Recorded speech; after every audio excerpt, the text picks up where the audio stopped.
ठीक है बेटा सब बच्चे। चलिए, तो टॉपिक हमारे पास लास्ट क्लास में बेसिक्स हमने कुछ चर्चा कर ली थी यहाँ पर। Now will be starting with the first chapter. अपना फर्स्ट चैप्टर यहाँ पर स्टैटिस्टिक्स में शुरू कर रहे हैं, and that is measures of central tendency. Measures of central tendency, जिसको हम एवरेजेस के नाम से भी जानते हैं।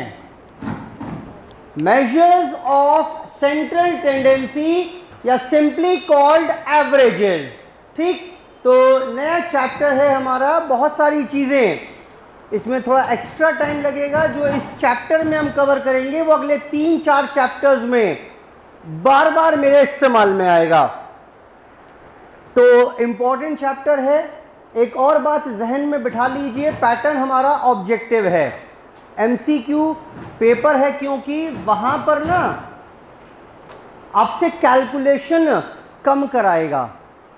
वो आपको एक क्वेश्चन देकर एवरेज निकालने के लिए नहीं पूछेगा, सीरीज देकर स्टैंडर्ड डेविएशन निकालने के लिए नहीं बोलेगा। यहां पर ज्यादा फोकस रहेगा कॉन्सेप्ट्स के ऊपर, प्रॉपर्टीज के ऊपर, उसी के ऊपर एक एक नंबर के क्वेश्चन वो पूछने वाला है। ठीक, तो इसीलिए जितनी डिस्कशन क्लास में होगा वो बहुत ज़्यादा अहम है। ध्यान से सुनिएगा। Stats is not only here for CA foundation, stats is not only concern with calculations, बल्कि कैलकुलेशन तो मैं ये कहूँगा यहाँ पर मिलेंगी ही नहीं आपको, बहुत कम। अगर 40 क्वेश्चन स्टैटिस्टिक्स में आएंगे तो लगभग 22 से 25 क्वेश्चन ऐसे होंगे जिस पर आपको कैलकुलेटर का इस्तेमाल करने की आवश्यकता नहीं पड़ेगी।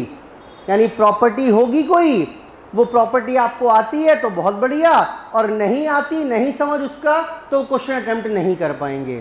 ठीक, तो this stats is different from what you have done in class 11th और 12th। वहां तो सीरीज दे देते थे, अर्थमेटिक मीन निकाल दो, मीडियन निकाल दो, मोड निकाल दो। यहां पर ऐसा कुछ भी नहीं है या बहुत कम देखने को मिलेगा। क्लियर है बात बेटा? बोलो फटाफट से। चलिए, तो सबसे पहली बात यहां पर आती है एवरेजेस। बेटा बहुत ही आसान है। अगर मैं बात करूं what is the meaning of the word averages, chapter का नाम है हमारे पास मेजर्स ऑफ सेंट्रल टेंडेंसी। जो स्टडी मटेरियल में चैप्टर है उसका नाम है measures of central tendency and dispersion. जो आईसीएआई का स्टडी मटेरियल है उसमें ये पूरा चैप्टर का नाम है। हमने इसको अलग कर दिया है, इसको हम अपने लिए चैप्टर 2 में जाकर कवर करेंगे। क्लियर है? मैंने पूरे चैप्टर के यानी 2 टुकड़े कर दिए हैं, एक जिसमें हम एवरेजेस पढ़ने वाले हैं और दूसरा इसके बाद जिसमें हम डिस्पर्जन कवर करेंगे। ठीक, तो सबसे पहली बात ये कि एवरेजेस का मतलब क्या। सबसे पहली बात ये, what is the meaning of the word averages. क्या समझते हैं एवरेज से? जी बेटा, को बता रहा कोई? मैं इंतजार कर रहा हूं। एवरेजेस एवरेजेस का मतलब है, सब दिख रहा है मुझे, लॉकडाउन वाले हैं ये, 11th में पढ़ा होगा नालायक को, ऐसे शांत बैठे हो बिल्कुल। एवरेज का मतलब नहीं मालूम क्या होता है? नॉर्मल 1000 बार दिन में यूज़ करते होंगे आप। हाँ जी, सेंट्रल वैल्यू तो जरा ज़्यादा पढ़ी लिखी वाली बात हो गई, सिंपल शब्दों में पूछने का प्रयास कर रहा हूँ। मिडिल वैल्यू को सेंट्रल वैल्यू या एवरेज। चलिए सुनिए मेरी बात। Average, the value which represents the entire data. एक ऐसी वैल्यू जो पूरे के पूरे इंफॉर्मेशन को जो कलेक्ट करके लाए आप, डेटा जो आपके पास है, जो उस पूरे डेटा का एक रिप्रेजेंटेटिव हो, that representative, that value is called average. Sir कुछ कम समझ में आया? लो, मैंने आपसे कहा कि बेटा मेरी क्लास में जो बच्चे हैं लगभग 100 बच्चे हैं, और उनके एवरेज मार्क्स हैं 92। उनके एवरेज मार्क्स हैं 92। Average marks scored by a student in class is 92। क्या समझ में आ रहा है आपको? ये समझ में आ रहा है कि मेरी क्लास में जितने भी बच्चे हैं उन सबके मार्क्स 92 के इर्द गिर्द हैं, आसपास हैं। बोलो बेटा।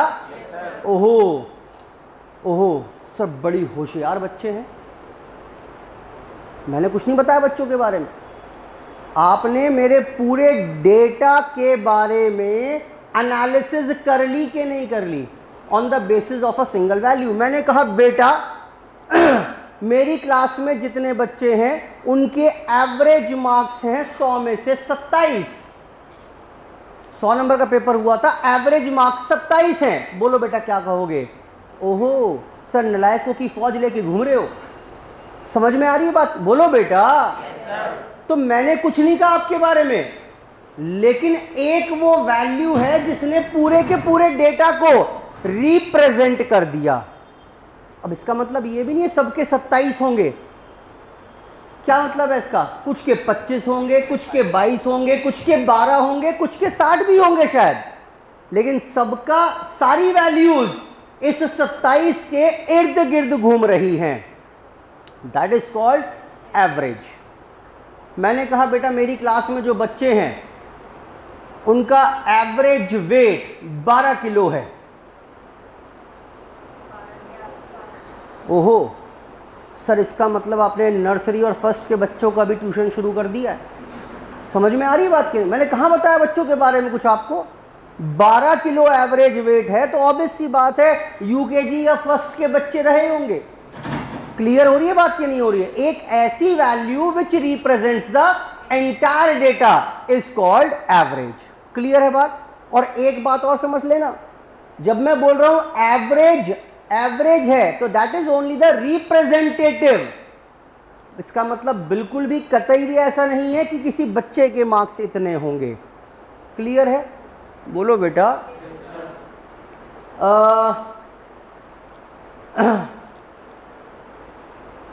एवरेज पॉइंट में हो सकता है क्या? नहीं, नंबर ऑफ स्टूडेंट्स। मैंने कहा नंबर ऑफ स्टूडेंट्स का एवरेज निकालो, पॉइंट में हो सकता है क्या? हाँ जी, नहीं हो सकता? हो सकता है। ये बड़ा मिसकंसेप्शन सा दिमाग में रहता है। क्यों नहीं हो सकता भाई? एक क्लास में 5 बच्चे हैं, दूसरी क्लास में 4 बच्चे थे। मैंने बोला आपसे दोनों क्लास के बच्चों का एवरेज निकाल के बताओ कितना हुआ।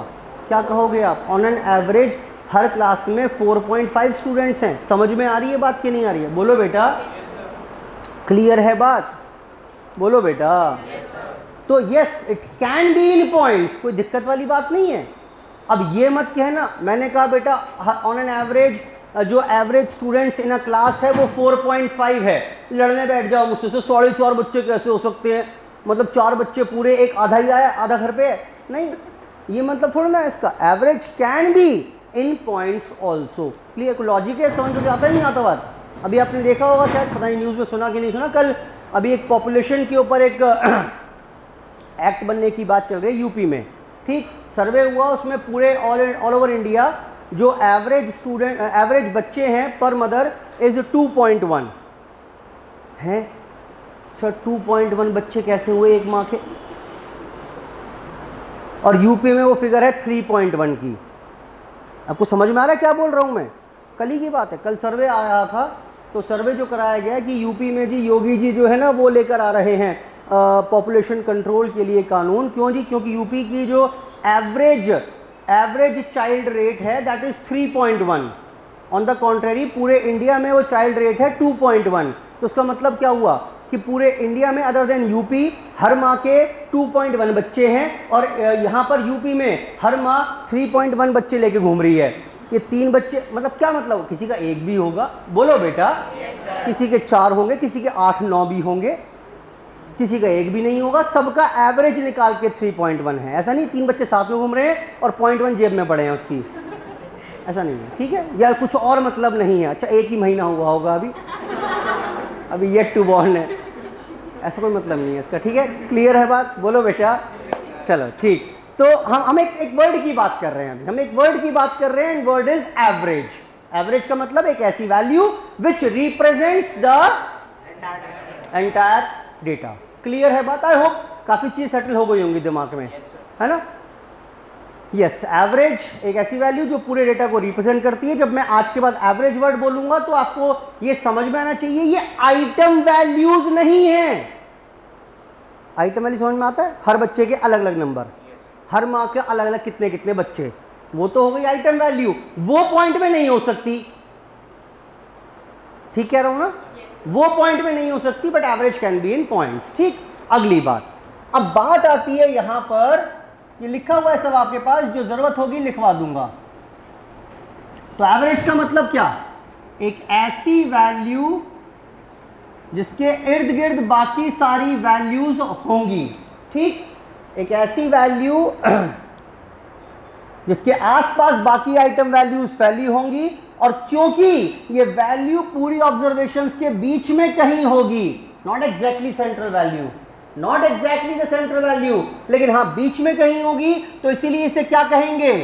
इसे कह सकते हैं मेजर्स ऑफ सेंट्रल टेंडेंसी भी। कुल मिलाकर अगर मैं बात करूं यहां पर, तो हमारे पास कई प्रकार के एवरेजेस हैं जो इस चैप्टर में हम कवर करेंगे, और उन एवरेजेस को ब्रॉडली हमने क्लासिफाई किया दो कैटेगरी में। Either it can be mathematical averages, या कौन से होंगे? या होंगे बेटा पोजिशनल एवरेजेस। बेटा क्लियर है बात? दो प्रकार के एवरेज हो सकते हैं, या तो होंगे मैथमेटिकल एवरेज जिसमें हम तीन एवरेज कवर करेंगे, एएम, जीएम और HM. Am is arithmetic mean, GM is geometric mean, and HM is harmonic mean. और यहां कवर करेंगे हम मीडियन एंड मोड। एक बात तो सभी, ये मतलब क्या मतलब हुआ मैथमेटिकल का, पोजिशनल का, वो भी बताने की पोजीशन में नहीं हूं मैं, लेकिन एक बात तो तय है, क्योंकि ये तीनों एक हेडिंग के अंदर हैं और ये दो अलग हेडिंग के अंदर हैं, तो इन तीनों का बिहेवियर कुछ ना कुछ सेम होगा, कुछ तो समानताएं इनमें होंगी, और ऐसे ही इनमें भी कुछ सिमिलैरिटीज होंगी। ये एक जैसा बिहेव करेंगे और ये तीनों अलग तरीके से बिहेव करेंगे। ये बात समझ में आ रही है कि नहीं आ रही है? ठीक, तो कुल मिलाकर ये है मेरा पूरा चैप्टर की समरी जो हम यहां पर करने वाले हैं। हम पढ़ेंगे ये 5 अलग अलग प्रकार के एवरेज। असाइनमेंट पर अपोजिट साइड पर इस चार्ट को बनाइए फटाफट से, ये वाला टाइप्स ऑफ एवरेज, असाइनमेंट पर ही अपोजिट साइड पर बनाइए, टाइप्स ऑफ एवरेजेस। लो बेटा लिख डालो फटाफट से, मैथमेटिकल एवरेज या पोजिशनल एवरेज। मैथमेटिकल एवरेज में आएगा एएम, जीएम, एचएम, और पोजिशनल एवरेज में कवर करेंगे हम मीडियन और मोड। कुल मिलाकर ये पूरा चैप्टर है जो मुझे कवर करना है।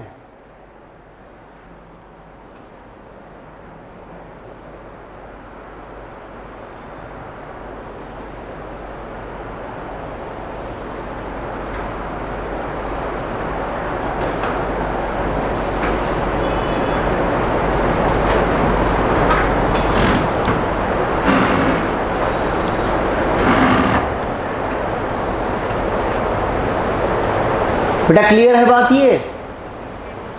चलिए, now before starting with the chapter, before entering into the chapter, कुछ कॉमन बातें बता रहा हूं मैं, कॉमन प्रॉपर्टीज ऑफ एवरेजेस। अच्छा, जब मैं वर्ड एवरेज यूज कर रहा हूं तो उसका मतलब क्या है?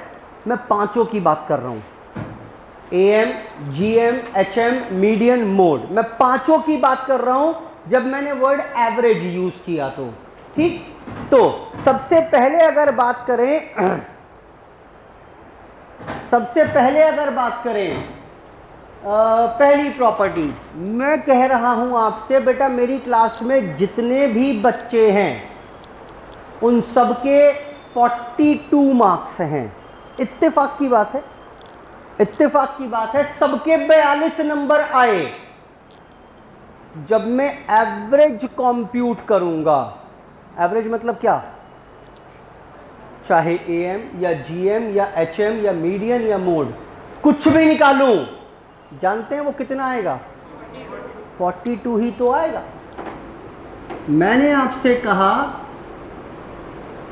सब बच्चों के 42 मार्क्स हैं, ये नंबर लाइन है हमारी। पहले बच्चे के 42, दूसरे के 42, तीसरे, चौथे, पांचवे, छठे, सबके 42 नंबर हैं। तो मेरी क्लास में एवरेज कितना आएगा?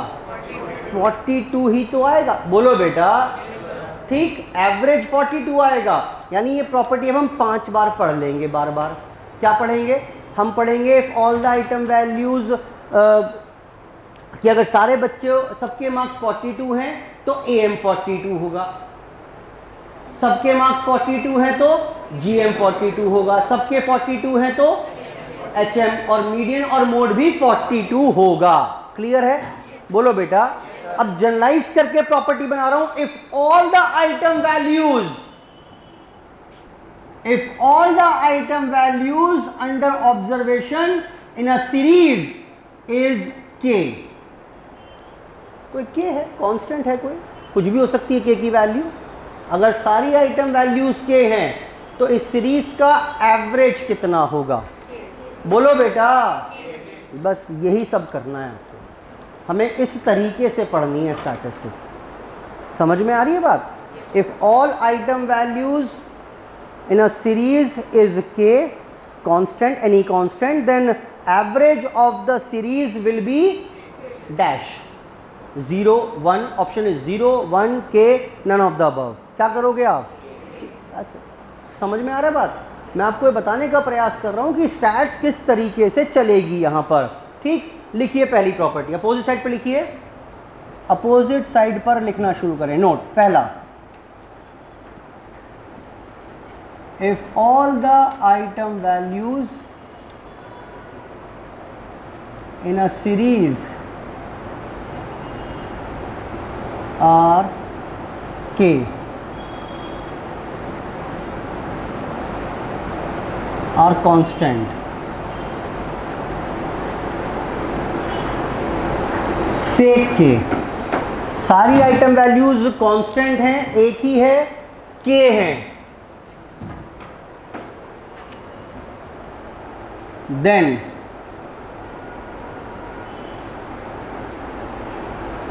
Average of the series will also be K. तो एवरेज भी क्या हो जाएगा? उस सीरीज का एवरेज भी के हो जाएगा। के मतलब क्या हुआ? कांस्टेंट। एवरेज मतलब क्या हुआ? एवरेज मतलब क्या हुआ?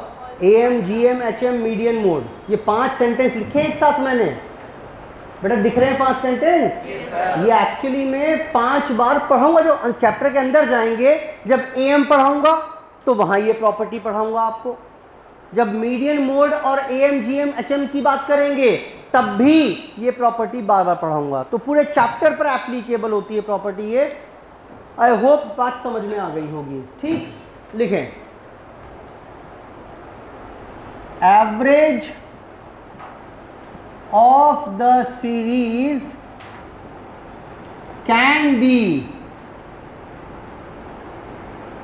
पॉजिटिव। अच्छा एक बात बताएं, ये तो एवरेज नेगेटिव हो सकता है क्या?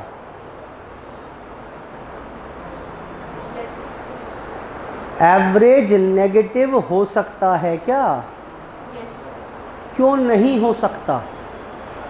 अगर सारी नेगेटिव वैल्यूज हैं उनका अगर एवरेज निकालोगे तो क्या वो नेगेटिव नहीं, नेगेटिव ही तो आएगा? बोलो बेटा, नेगेटिव ही तो आएगा। क्या दिक्कत आ गई? 0 हो सकता है क्या?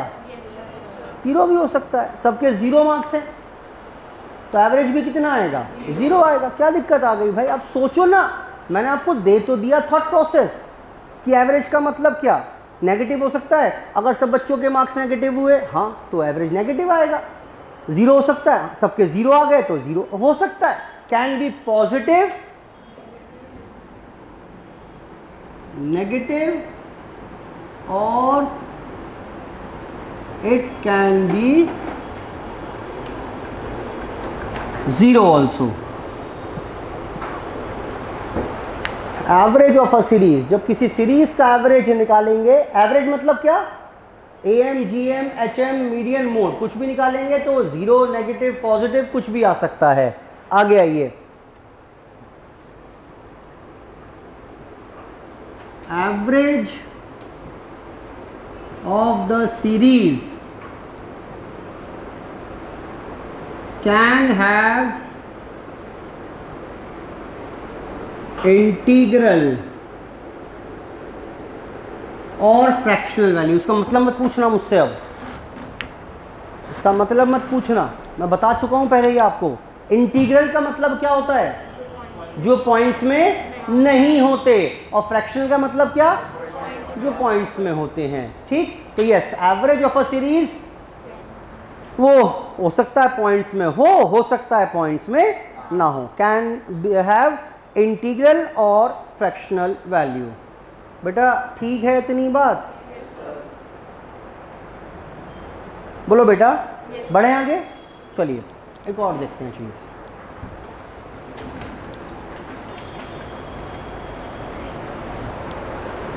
सुनिए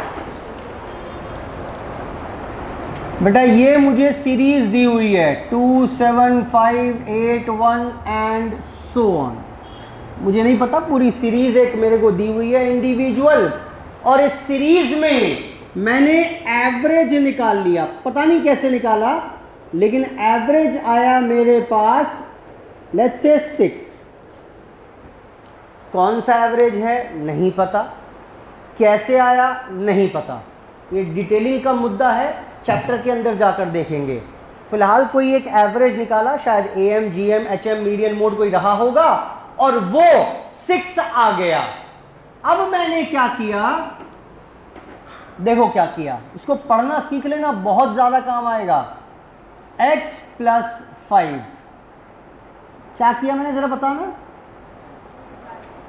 मैंने जानते हो क्या किया, एक नई सीरीज बना दी। नाम क्या सीरीज का, y। और ये सीरीज कैसे बनी है, पुरानी सीरीज में 5 ऐड करते गए। ठीक, all the item values of a series are increased by 5। ये दिमाग में आ गया कि नहीं आया, सेंटेंस सुनो मेरा, क्योंकि सेंटेंस लिखा होगा वहां पर। all the item values of a series are increased by 5।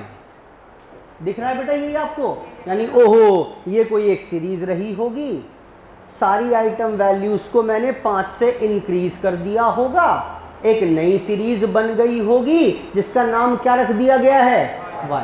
Clear है बात, ये क्या हो गया, 7, 12, 10, 13, 6 एंड सो ऑन। मुद्दा ये है कि इस नई सीरीज का एवरेज क्या होगा। कॉन्सेप्ट कहता है if all the item values are increased by any constant number.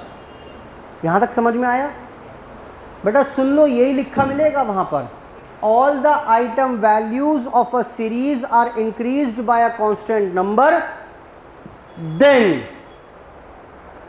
Concept क्या है, प्रॉपर्टी क्या है, then average of the series will also be increased by the same constant number। बेटा क्लियर है बात कि नहीं है, बिना कंप्यूट करे, बिना कंप्यूट करे वो क्वेश्चन क्या देगा कि 100 बच्चों के मार्क्स हैं, उनका एवरेज निकाला 52, ओ कैलकुलेटर से मिस्टेक हो गई, सबके एक्चुअली मार्क्स +5 थे। तो बताओ ज़रा सही एवरेज क्या होगा, +5 हो जाएगा। बेटा समझ में आ रहा है, बोलो बेटा, ठीक है ना। Similarly if all the item values are decreased by any constant number, then average will also be decreased. If all the item values are multiplied by any constant number, then average will also be multiplied by the same constant number. And if all item values are divided by any constant number, then average will also be divided by the same constant number. बेटा समझ में आ रही है बात? बोलो बेटा। If अब सुनो, उसको मैं समराइज कर रहा हूं, थोड़ा सा समराइज कर रहा हूं, अब थोड़ा सा और बड़ा सेंटेंस तैयार कर रहा हूं।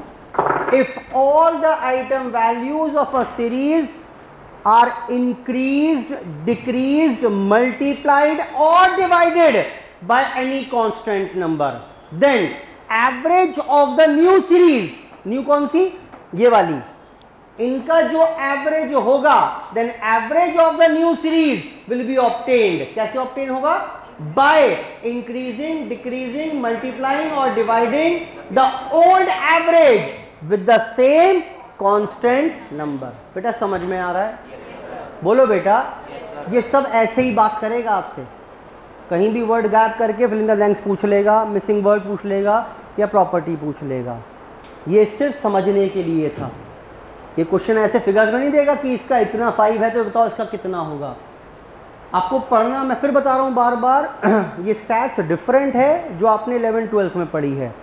आपने सबने एवरेज पढ़ा होगा, लेकिन आई कैन गारंटी यू ये प्रॉपर्टियाँ नहीं करी होंगी, है ना। सीधा वहाँ पर क्या आ गया, चैप्टर के फॉर्मूले पर आ गए। एम कैसे निकालते हैं? X bar is equal to sigma X upon N, है ना। वो फॉर्मूला याद कर लिया, क्वेश्चन करने शुरू कर दिए, सारे क्वेश्चन हो भी गए। लेकिन यहाँ पर वहाँ तक तो पहुँचेंगे ही नहीं, उससे पहले बहुत कुछ करना है मेरे को। आई होप ये बात ठीक है। और सुनो, नाउ और टेक्निकली बात कर रहा हूँ, वो ये भी नहीं बोलेगा आपसे। ये जो आपने प्लस माइनस किया है पूरी सीरीज में, this is called change in origin. और ये जो मल्टीप्लाई डिवाइड किया है, this is called change in scale. अब मैं ये भी नहीं बोलूंगा कि प्लस किया माइनस किया, मैं बोलूंगा इन case of change in scale. आपके दिमाग में ये पिक्चर बननी शुरू हो जानी चाहिए। क्या करा है आपने बताओ? यानी पूरी सीरीज उठाई, उसको एक कांस्टेंट नंबर पकड़ा, उससे मल्टीप्लाई कर दिया या डिवाइड कर दिया। क्लियर हो रही है बात कि नहीं हो रही है? बोलो बेटा। मैं ऐसे ये बोलूँगा, मैं चेंज ऑफ ओरिजिन, ये इतनी लंबी कहानी नहीं सुनाऊंगा मैं आपको अब कि if all item values are increased और decreased by a constant number. नहीं, मैं बोलूँगा there is a change of origin in case of change of origin. Clear है बात? बोलो बेटा। ठीक। अब यहाँ पर बात आई कि जैसे ही आपने ओरिजिन चेंज किया, स्केल चेंज किया, एवरेज पर फर्क पड़ा कि नहीं पड़ा? चेंज हो गया ना। बोलो बेटा।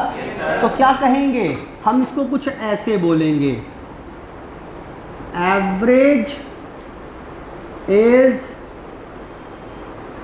Dependent of change in scale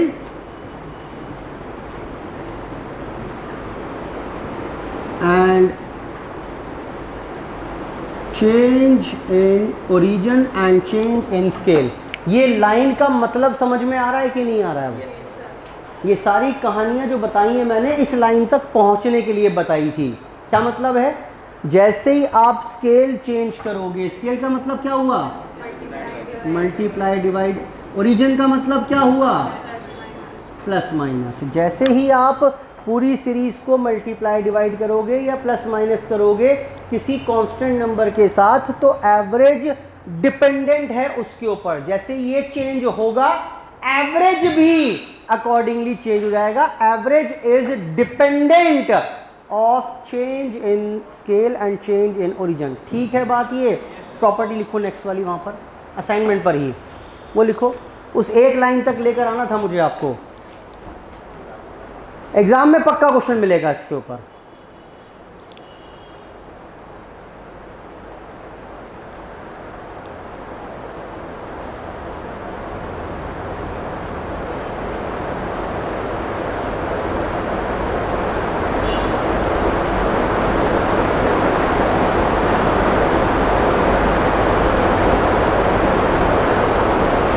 average is dependent of, average dependent रहेगा किसके ऊपर?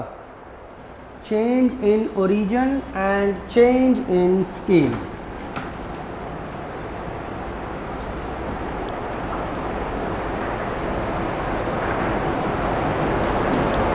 लिखो वहीं पर example 1।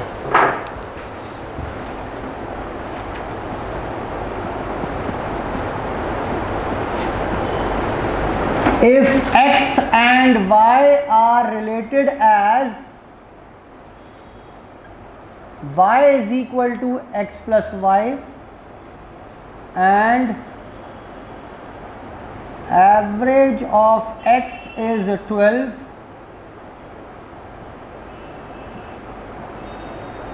find average of y। ये मिलेगा एग्जाम में क्वेश्चन आपको, साथ में ये मिलेगा। इसको पढ़ना आना चाहिए पहले तो, ये अगले चारों चैप्टर में काम आएगा कॉन्सेप्ट, तो इसलिए यहाँ पर ज़्यादा मेहनत कर रहा हूँ उसके ऊपर एक बार ही। क्या लिखा हुआ है पढ़ना सीखो पहले से। x एंड y कोई दो वेरिएबल्स हैं, उनमें आपस में रिलेशनशिप क्या है? y is equal to X plus 5। जब जब x में 5 ऐड करोगे, जब जब x में 5 ऐड करोगे क्या मिलता जाएगा? y मिलता जाएगा। बोलो बेटा यही तो लिखा हुआ है, ये पढ़ पा रहे हो यहाँ तक? x और y में रिलेशनशिप, ओहो इसका मतलब कोई सीरीज x रही होगी, इसमें 5 ऐड करते जाएंगे तो नया वेरिएबल क्या मिल जाएगा? ये लिखा है कि नहीं लिखा है? बोलो बेटा।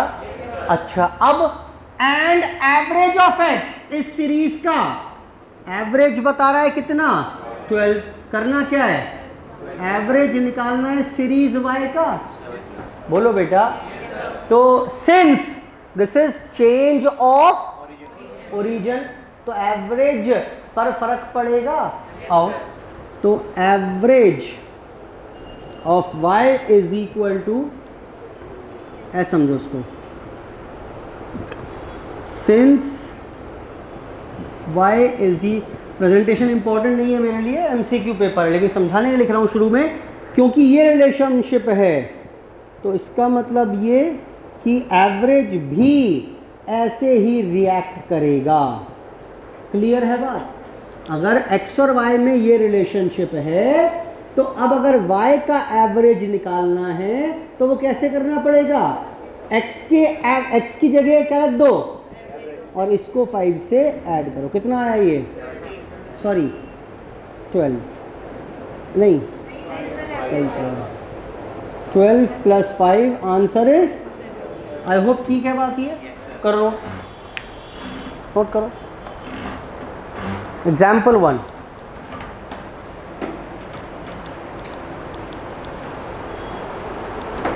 एग्जाम्पल 1, एग्जाम का क्वेश्चन तैयार कर रहे हैं ये। अगले 4 चैप्टर जब जब शुरू होंगे फर्स्ट क्लास में मैं यही काम कराऊंगा हर चैप्टर में।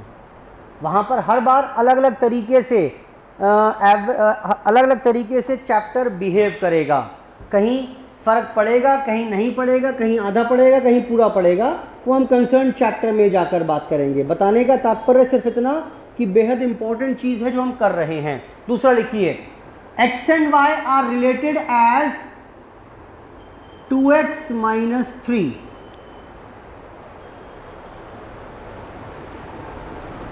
average of x is 7, find average of y।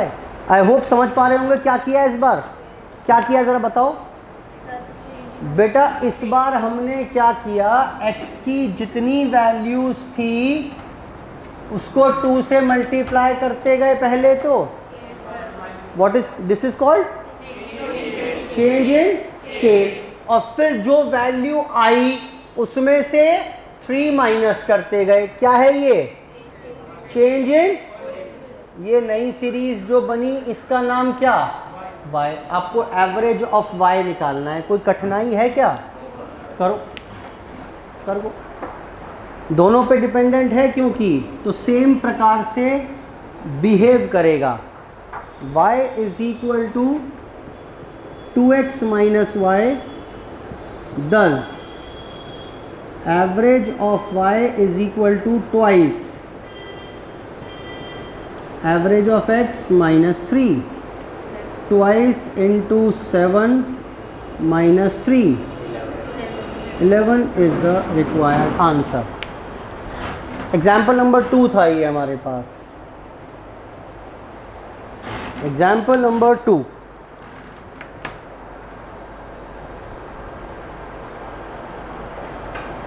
Last लिखिए. Example number 3. ये है अल्टीमेटली जहाँ तक मुझे लाना था. अब लिखें, ये मिलेगा आपको क्वेश्चन. ये सब इसकी भूमिका थी यहाँ तक पहुँचने के लिए.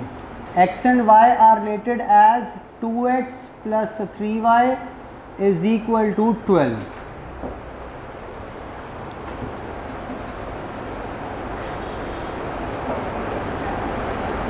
Average of x is 18. Find average of y. बेटा कुछ समझ में आया क्या लिखा हुआ है इस बार? रिलेशनशिप क्या दी हुई है x और y में, बोलना जरा. 2x plus 3y is equal to 12. या अगर आपको एतराज ना हो तो ऐसे लिख डालूं इसे? बोलो बेटा, यही तो दिया हुआ है. यानी क्या किया हमने, x को 2/3 से मल्टीप्लाई करते गए और फिर इसको 12/3 में से माइनस कर दिया. यही तो किया है हमने. ये एग्जाम में ये वाला क्वेश्चन मिलेगा अब आपको इस तरीके से. x और y में एक लीनियर रिलेशनशिप दी हुई है. ये 2x plus 3y equal to 12 जो लिखा है, इसको पढ़ना आना चाहिए आपको. इसका मतलब x को 2/3 से मल्टीप्लाई किया गया, फिर उसे माइनस कर दिया गया 12/3 में से, तो एक नई सीरीज तैयार हो गई और उस नई सीरीज का नाम है y. बेटा अब तो कर लोगे, अब कोई दिक्कत थोड़ी ना है इसमें, अब कोई परेशानी नहीं है.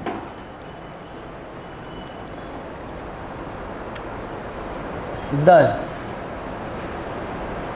Average of y is equal to 12/3 minus 2/3 average of x.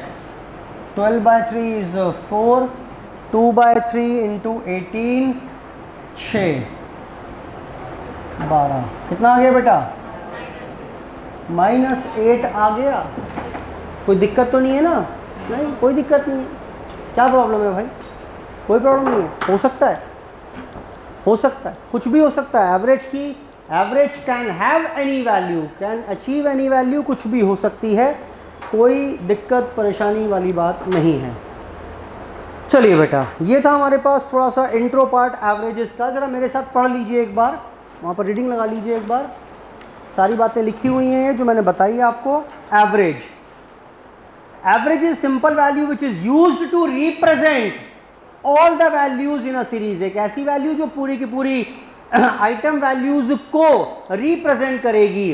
Since the average lies between the two extremes, सबसे हाईएस्ट सबसे लोएस्ट के बीच में कहीं शायद होगी, तो it is sometimes called as measure of central tendency.